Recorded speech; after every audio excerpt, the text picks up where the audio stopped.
Les spécialistes vous parlent sur SOS Docteur TV. Mesdames et messieurs, bienvenue. Dans ce nouveau numéro, je vous amène sur tout un autre registre et cela peut vous paraître étrange puisqu'il s'agit du développement personnel.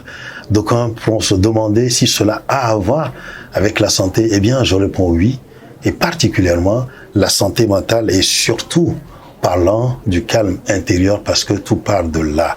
Et si la santé, c'est le bien-être complet, eh bien, nous avons raison d'aborder ce sujet. Et le thème, c'est développer le calme intérieur pour prévenir la dépression. Notre invité, Joseph Mawena, il est coach en développement personnel, expert en communication interculturelle. Coach Mawena, bienvenue. Merci beaucoup. Merci d'avoir accepté donc nous rejoindre. Vous étiez de passage donc à Lomé. Ouais, vous nous revenez d'Italie. Ouais. Vous avez accepté nous consacrer votre temps. C'est tout à votre honneur et tout le plaisir est pour nous donc de partager ces moments avec vous. Bien évidemment, tout de suite, ma question c'est que le développement personnel, finalement, c'est devenu un sujet en vogue, peut-être galvaudé par certains. À juste titre, on nous amène sur des terrains parfois qu'on a du mal à cerner. Vous, pour le commun des mortels, si vous devriez définir en 2 mots le développement personnel, qu'est-ce que vous diriez? Après, on verra le lien qu'on peut faire avec nos sujets. Ouais, c'est développer sa personne. Okay. Je crois que même nos grands-pères avaient déjà ça. Donc, dans leur enseignement, donc la fameuse école sous le baobab, là où ils enseignaient les comportements, donc aux jeunes gens, comment se comporter, comment grandir, les meilleures attitudes, les attitudes, comment évoluer. Donc, en fait, c'est une chose qui existait déjà. Ce n'était pas à l'ère de digital. Aujourd'hui, tout est amplifié, tout est tellement rapide. Les gens pensent que le développement personnel est nouveau, mais c'est tellement ancien. Le développement personnel, c'est le développement de sa personne. Donc, tout croît. Donc, tout évolue. L'arbre, donc on plante la graine, et la graine, donc tout le temps. À la croissance. Elle va croître progressivement, elle va sortir, elle va grandir et puis on a un grand arbre un jour. Voilà, comme nous les êtres humains. Alors c'est comme ça notre âme fonctionne aussi. Absolument. Notre esprit aussi. Mais voilà, c'est que les gens sont habitués à s'occuper seulement du corps. J'ai l'habitude de dire qu'on nous a menti.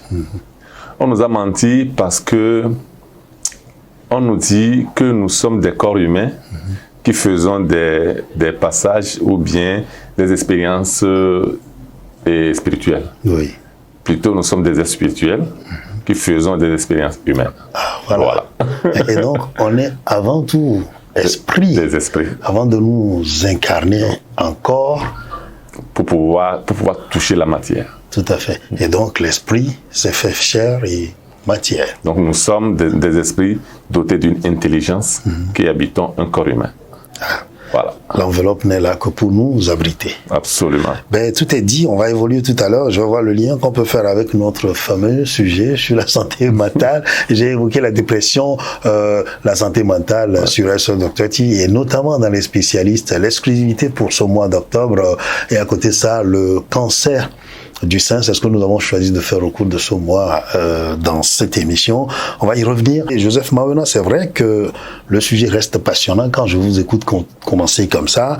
Alors, ma question tout de suite pour ramener nos téléspectateurs à notre sujet, c'est de savoir qu'est-ce que le développement personnel implique finalement par rapport à ce que vous dites pour la santé mentale et vice-versa. Bon, disons que souvent nous sommes habitués à prendre soin du corps, seulement que du corps. Donc on se lave tous les jours, on se brosse les dents tous les jours, voilà. Et on a tendance à négliger l'esprit, l'esprit que nous sommes. Alors que c'est ça réellement qu'il faut d'abord, surtout prendre soin. Et qui parle de notre cerveau, de notre mental. Voilà. C'est en prenant soin de notre mental qu'on peut prendre soin de notre esprit. Parce que quand on parle de mental, on parle des pensées. Bien évidemment. On parle des idées, on parle de tout ça. Donc c'est en prenant soin du mental, Ok, alors là, on entre dans notre esprit. L'esprit a deux caractéristiques. Oui. Donc, l'esprit conscient et l'esprit subconscient. D'accord. Ok. Moi, bon, voilà, l'esprit conscient, qui sont liés aux 5 sens. Tout à fait. Donc, voilà. Je vois, j'entends, je regarde, je sens, voilà, et puis voilà, je touche. Voilà. Ok. Donc, et l'esprit subconscient, moi, donc, voilà, excusez-moi aussi mon français, c'est un peu de spaghetti parce que j'ai une très forte influence. Ça passe parce que c'est un français facile. Je vais faire l'adéquation. Non, j'ai tellement une influence italienne parce que voilà, d'abord c'est de langue latine et je parle, voilà, naturellement je parle beaucoup plus italien que français. Oui. Ma femme est italienne, donc voilà, c'est ce qui se passe. Ça ne gêne pas. Je pense que le message, il est en train de passer, okay. et quand je vous écoute, ça passe. Voilà. Et alors, je disais, donc l'esprit subconscient, moi vous le représentez. Je le représente, voilà, je le représente comme notre disque dur. Ah, d'accord. C'est comme un ordinateur, celui-là qui va stocker, voilà, donc, toutes les données qu'on envoie sur la machine. Et quelles sont les données? Les données, c'est nos habitudes. Ah, d'accord. OK. Donc, quand je veux apprendre à aller à vélo, je prends le vélo, j'essaie une fois, 2 fois, jusqu'à ce que, quand je suis habitué, donc j'ai mon disque dur qui prend ça. Donc qui enregistre. Et donc cette mémoire interne-là qui retient ce mouvement que je fais. Voilà. Et donc demain, quand je veux recommencer ce mouvement, il n'y a plus de problème. Il n'y a plus de problème, donc je vais automatiquement. C'est institué, ça devient de la routine, ça devient une habitude, et j'ai les réflexes, c'est fluide. Donc ça fait que, bon, voilà, je pense à autre chose et je vais à vélo. Je pense à autre chose et je conduis la moto, je conduis la voiture. Oui. Je pense à autre chose et je marche. Les gens ne savent pas, mais marcher, c'est l'une des activités plus difficiles pour l'être humain. Ah oui. Voilà. Mais à la fin, on apprend, tout le monde sait comment un enfant apprend à marcher. C'est vrai. Voilà. Ça ne vient pas tout de suite. Ça ne vient pas tout de suite. Donc, ceci pour aller expliquer le mental. OK. Donc, c'est la même chose. Quand nous naissons vierges. Ouais. Donc, on est vierge. C'est l'environnement qui nous programme. Donc, les logiciels qu'on a à l'intérieur de nous, les programmes qu'on a à l'intérieur de nous, qui sont dans le subconscient, qu'à travers l'inconscient, ça déclenche nos orientations, nos activités, inconsciemment. Je prends conscience que je dois faire un mouvement, je dois aller téter, manger, et tout ça là. Et en ce moment, donc, ce qui est dans le subconscient, donc ce disque dur là, quelque part, enregistre toutes ces captations là. Absolument. Et donc, le prisme se crée, et on sait qu'en ce moment, on a un stock de choses qui viennent de soi une fois qu'on y pense et qu'on veut le faire. À peine on y pense, on veut le faire, on déclenche. En un clic sur mon ordinateur, j'ai accès à une donnée. Voilà. Donc là, c'est la même chose. Quand on mange, donc quand moi je mange par exemple, je sais manger la pâte. Quand je ferme les yeux, me mets la pâte dans la bouche, je sais. Que ça c'est la pâte. Voilà, c'est la même chose pour la musique.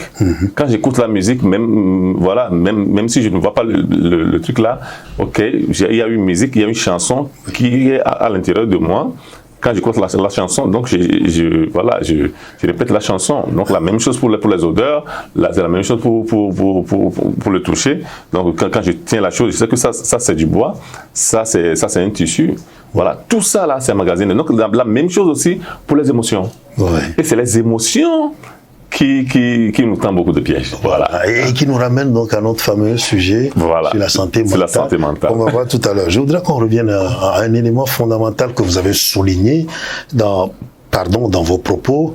Vous avez dit, en réalité, on s'occupe du corps et on oublie de nous occuper de l'esprit. Comment est-ce qu'on s'occupe de l'esprit? D'abord, on apprend à penser. L'être humain, la science l'a démontré que nous avons jusqu'à 60 000 pensées par jour. Par jour. 60 000 pensées par jour. Et c'est... Alors, je me réveille à 6 heures jusqu'à, disons, à 6 heures demain. J'ai eu déjà pensé 60 000 pensées. Parce qu'il y a beaucoup de pensées qu'on a et qui sont automatiques.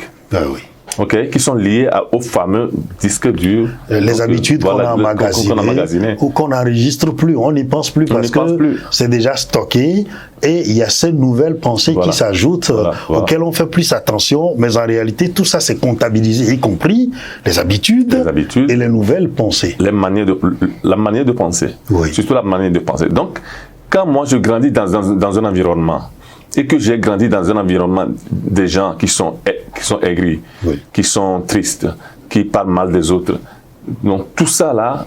Mon disque dur enregistre. Et je serai un individu qui fait comme eux. C'est pour ça que je vais ressembler donc aux gens de ma communauté. Et c'est ça, quand je baigne tout le temps dans la négativité, et c'est ça qui entraîne la dépression. Ah oui. Okay. C'est ma manière de penser. Donc, d'où le nom de mon cabinet est AMA. Donc, attitude mentale en action. C'est ça. Donc, l'attitude doit être d'abord mentale. Okay. Et puis, l'attitude là, je la mets en action. C'est quoi l'attitude? Donc, voyons une définition pratique. Donc, nous coach, comment nous définissons l'attitude? C'est la manière dont je pense, je sens et je me comporte. Ah oui. Okay. Donc les trois choses là, je les mets en action dans toutes les activités que je fais. Comment je pense, comment je sens et comment je me comporte. Alors si je pense lentement, j'aurai tendance à être lent justement dans tout ce que je fais. Voilà. Si je suis rapide, je serai aussi donc rapide dans tout ce que je fais. Rapide dans tout ce que je fais, mais avec des émotions. C'est ça. Donc, positivement ou négativement? Alors, je pense que moi, bon, écoute, je rétropédale rapidement parce que je ne sers à rien, je perds mon estime de soi. Alors, c'est comme ça que je vais penser rapidement à chaque fois dans toute situation et j'arrête tout, finalement, je ne fais rien. Et puis, là aussi, vous avez bien fait à soulever ça. Des gens ont grandi avec des parents qui leur disent tu es nul. Tu es nul. Tu ne sers à rien. Tu ne sers à rien. Tu ne seras jamais rien. Voilà. OK. Regarde ton petit frère. Il est plus dynamique. Et toi, je ne sais même pas d'où tu viens. Moi, personnellement, je les appelle des parents assassins. Ah ouais, excusez-moi le terme, mais je sais que c'est fort. Donc c'est vrai que c'est entre guillemets. C'est entre guillemets. Voilà. C'est-à-dire qu'on tue l'esprit de cet enfant-là. Oui. Voilà. Et à la fin. Et cet enfant sera déprimé tout le temps. Sera déprimé tout le temps. Il ne sera rien. Quand il va grandir, donc il va travailler. Donc son disque dur enregistre. Oui. OK. Donc chaque temps qu'il va se trouver devant des situations qui lui invoquent des situations pareilles. Oui. Ça part en vrille. Voilà, c'est comme une, nous disons en italien, una pentola pressione. Qu'on appelle. C'est comme un ballon de baudruche qui a subi la pression et qui s'éclate. Voilà. Et là, la personne va revivre toutes les émotions là et il croit. Il pense que il ne peut pas faire ça, il n'est pas capable. Alors qu'il suffit donc quelque part de le mettre en confiance que cet individu va déployer tout son esprit en lien avec les éléments plutôt positifs qui auraient existé au départ et que les parents ont étouffé ou ont tué, c'est ce que vous êtes en train de dire. Alors, chers parents, écoutez-nous bien, ce sujet paraît très passionnant. C'est vrai que c'est un peu imbriqué, on va dans les choses, on revient, mais suivez-nous avec attention. On va faire l'effort pour faire tout ça. Alors, un enfant, il a tout le potentiel pour être quelqu'un de bien, pour être un grand homme. N'importe quel enfant. Mais l'environnement dans lequel nous les éduquons, c'est ça qui les amène à être finalement le produit qu'on en fait. Et c'est là où vous dites que les parents, quelque part, jouent un mauvais rôle. Vous les taxez d'assassins entre guillemets encore. Et donc, c'est depuis la base. Alors ça, vous le dites, nous amène un peu à notre sujet parce que il est évoqué le calme intérieur pour combattre la dépression. Alors, on a vu un peu les facteurs, les causes, d'où viennent justement les éléments qui vont asseoir la dépression sur l'individu, l'estime de soi qu'il va perdre. Mais le calme intérieur, c'est quoi finalement? Et qu'est-ce que ça vient faire là-dedans? Alors, quand en ce moment j'arrive et que je me rends compte que le calme me manque, parce que le calme c'est comme, je prends une graine, je mets dans un sol, au sous-sol où le sol là souvent subit des pressions du vent, tout ça là. est-ce que la graine va pousser? Non, du tout. Non, pas du tout. Mais quand si c'est un sol qui est stable, c'est-à-dire que l'eau coule tranquillement dessus. En jachère, tout ça là, nourri. La graine a le temps de germer. Voilà. Et c'est la même chose. Ça veut dire que si moi j'arrive à développer ce calme intérieur là, ok, ça veut dire que ça va me permettre de ne pas subir la pression des gens, ok, de ne pas de développer la confiance en moi, de gérer aussi le stress des événements, de critiques des gens quotidiens. C'est dans le calme que tu te rends compte que ce qu'une autre personne te dit n'est qu'une opinion. Ça ne caractérise pas la réalité de ce que ton esprit projette. Absolument. Parce que la réalité est personnelle. N'importe quelle réalité, même quand on regarde une couleur rouge, c'est pas du rouge pour tout le monde. C'est pas le même rouge pour tout le monde. Parce que ça n'a pas la même signification. Tout à fait. Parce que nous venons tous des expériences, ce qu'on appelle l'intelligence ou bien l'imagination est synthétique, qui est liée à nos formations, à nos études, à nos instructions, à nos éducations, à nos expériences, à nos observations synthétiques. Et c'est le synthétique là, donc, qui engendre notre imagination ou bien notre intelligence. Alors tout ça l'a mis ensemble, fondu. Ça produit des idées, ça produit des pensées. Et ces pensées-là, c'est quoi? Ce n'est que des communications internes que nous avons. Alors, c'est-à-dire que mon esprit me parle à moi-même en me disant, ce que tu vois là, c'est du rouge, certes, mais rappelle-toi que quand tu es parti à la base, il y a un rouge qui n'est pas forcément foncé ou clair comme celui que tu vois et qui a une autre signification. Pendant qu'il va signifier l'amour pour certains, eh bien, le rouge peut être un danger pour l'autre. Et donc, finalement, c'est un peu ça. Et ça, il faut que l'on puisse se dire, je sais ça, mon esprit me l'a communiqué. Et si on me dit que mon rouge n'est pas le bon rouge, eh bien tant mieux. Moi, il représente le rouge pour moi. Et ça nous détache donc de la pression des opinions des autres. C'est ce que vous nous expliquez. Et surtout, il faut avoir conscience des mots, des phrases et des situations. Quand moi, j'ai conscience, j'ai déjà la conscience que nous n'avons pas la même réalité personnelle. Quand on regarde quelque chose, quand on entend quelque chose, quand on sent quelque chose, on ne sent pas cette chose de la même manière. Parce que c'est lié directement à notre expérience, comme je l'expliquais, depuis l'enfance. Donc ça veut dire que ce que l'autre personne est en train de m'expliquer comme une vérité absolue n'est pas une vérité absolue, c'est une vérité relative. Et c'est à moi de me détacher, de retrouver mon calme, de ressasser tout ça, mais dans mon expérience personnelle, dans mon synthétique, pour comprendre que c'est ce qu'il pense, mais en réalité, ce que moi je sais, je vis, c'est plutôt ceci. Ce que moi je sais, je vis, c'est plutôt ma réalité. C'est son opinion, c'est ma réalité. Donc quand j'ai déjà une conscience de ça, et je me retrouve devant des situations, j'évite des pressions, des pensées négatives. J'évite de prendre, je ne sais même pas si on peut le dire en français, sur le personnel, des pensées personnelles d'une autre personne. C'est-à-dire que je vais m'approprier les pensées personnelles d'une autre personne sur moi, alors que nous ne sommes pas les mêmes. Lui, sinon cette personne-là, elle est tout autre que moi. Moi, j'ai mon être, j'ai ma personnalité. J'ai celui que mes parents ou mon environnement, ma société a fabriqué. J'ai ma manière de voir les choses en accord avec tout ça. Et c'est ça qui nous permet d'avoir ce calme intérieur dont vous parlez. Déjà, avoir conscience de ces choses-là, ça nous avantage. Donc quand nous sommes devant des situations. Mais il faut des entraînements. Et la science l'a démontré que l'activité principale qui nous aide à avoir cette calme intérieure que moi je pratique tous les jours est la méditation. Elle est l'unique activité qui est à la portée de tout le monde, ok. L'autre activité, comme surtout vous qui êtes médecin, donc c'est l'hypnose. L'hypnose, voilà, l'hypnose, ouais. L'hypnosie. Voilà. Et voilà. Ou enfin, on se recueille sur soi. Voilà. On retourne en soi. On prend contact avec son subconscient. Et oui. On va réinstaller. On se coupe de tout ce qu'il y a voilà. autour. Voilà.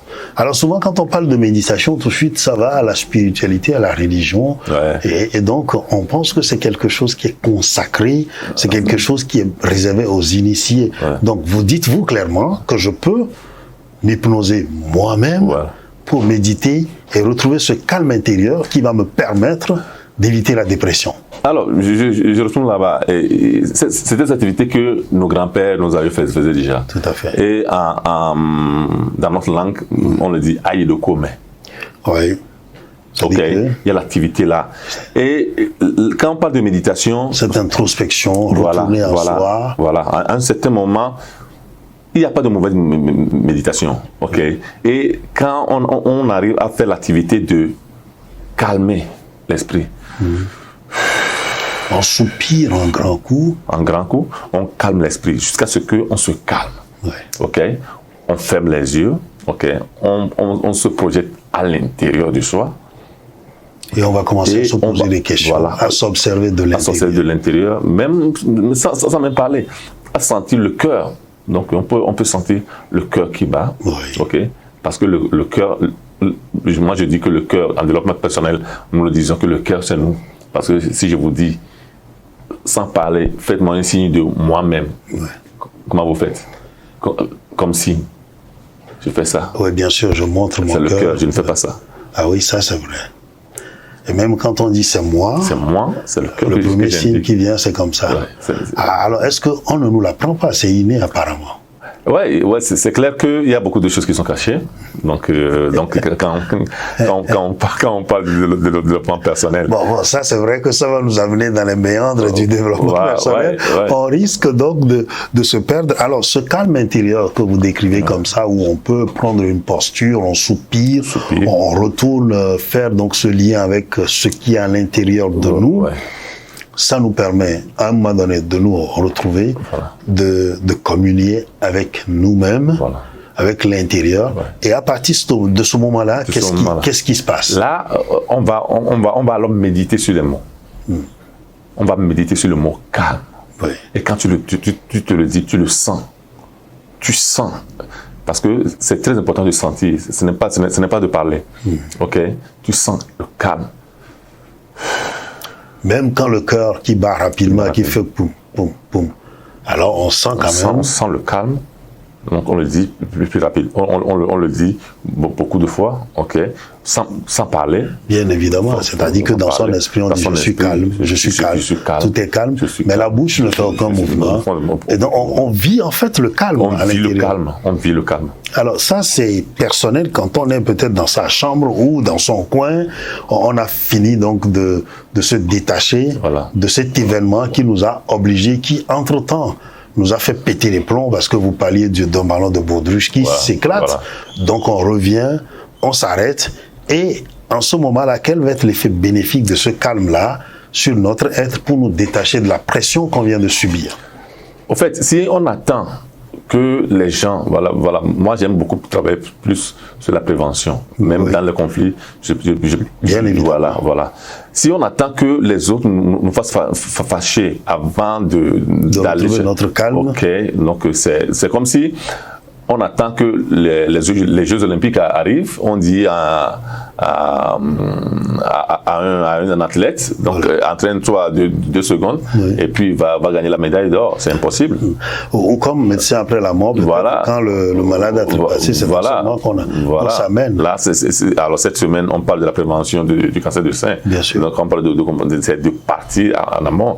Donc de partir avant. Aller couper le mal à la racine, empêcher que le mal croisse, et puis empêcher que le mal puisse s'installer et détruire.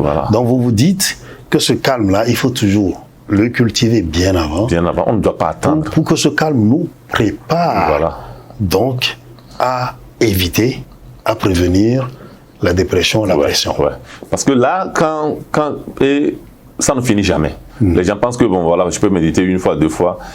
On ne peut pas se brosser les dents une fois, ou bien on ne se brosse pas les dents et puis on dit que bon, après 3 mois, je me brosse les dents pendant 1 heure. Oui. Et puis j'ai la bouche. On pense qu'on a lavé toutes les saletés qu'on a accumulées pendant 3 mois. Donc quotidiennement tous les jours. Donc se brosser les dents, comme on dit. Et c'est là que je parle de s'occuper de l'esprit.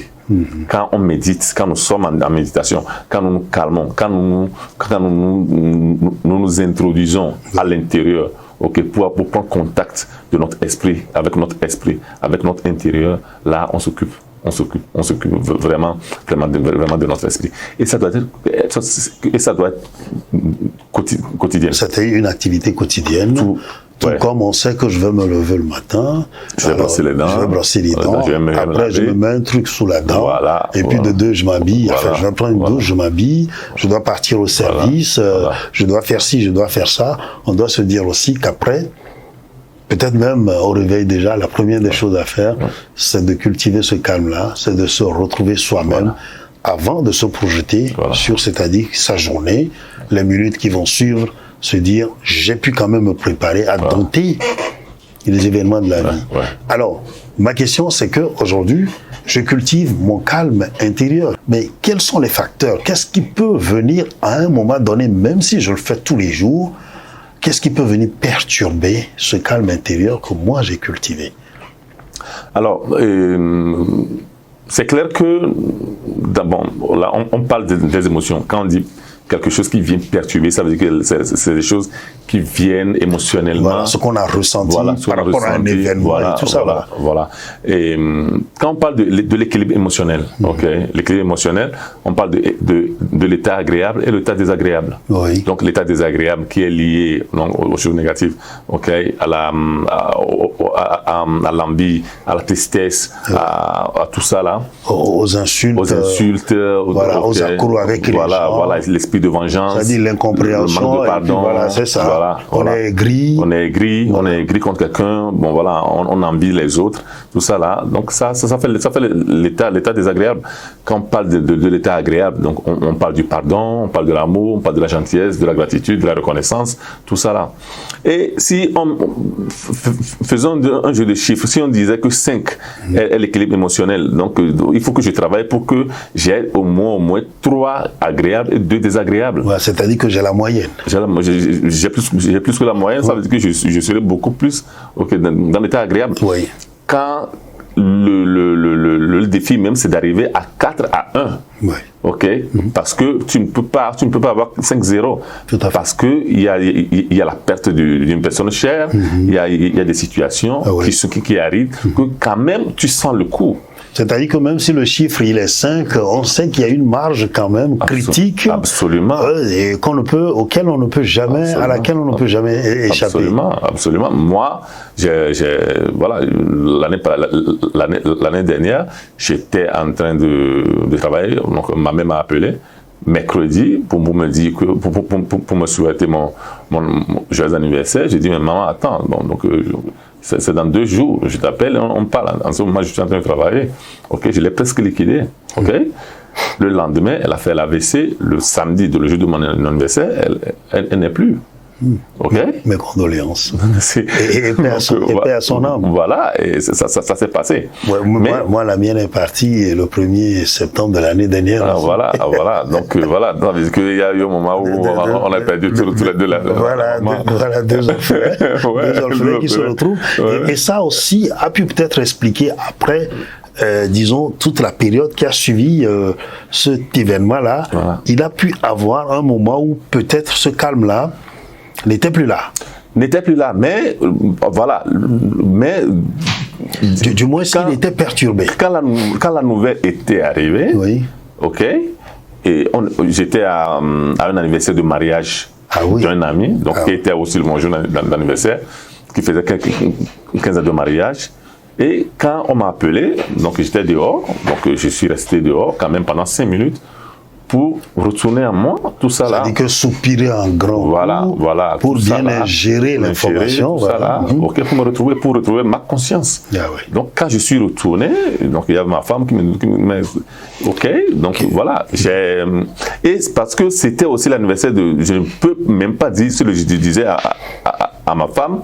Ok, donc elle pouvait pleurer et puis on gâtait comme ça. Ça dit que la fête de l'autre. De l'autre. Alors ça voudrait dire qu'il y a autre chose que vous soulignez, c'est-à-dire que ma dépression, la pression que je subis peut entraîner la dépression chez l'autre. Voilà. Donc c'est le calme intérieur développé que j'ai qui m'a permis en ce moment-là de gérer l'émotion là qui est arrivée. Parce que le coup est arrivé. C'est-à-dire une mauvaise nouvelle qui vient entacher une fête. Voilà. Et la mauvaise nouvelle ne vient pas de n'importe qui, celle qui m'a généré. Ma maman, celle qui m'a mis au monde, c'est impensable que je puisse encore rester dans cette fête-là, aller jusqu'au bout. Jusqu'au gâteau, tout ça là. Ah oui. Ouais, et puis c'est en partant que j'ai appelé mon ami de côté et je lui ai dit. Et puis nous sommes parce que la fête est déjà finie presque. Le plus gros a été fait. Alors j'ai souligné un aspect tout à l'heure parce que ça nous amène à la question que j'attendais vous poser, c'est de voir si le calme intérieur peut être partagé avec la communauté.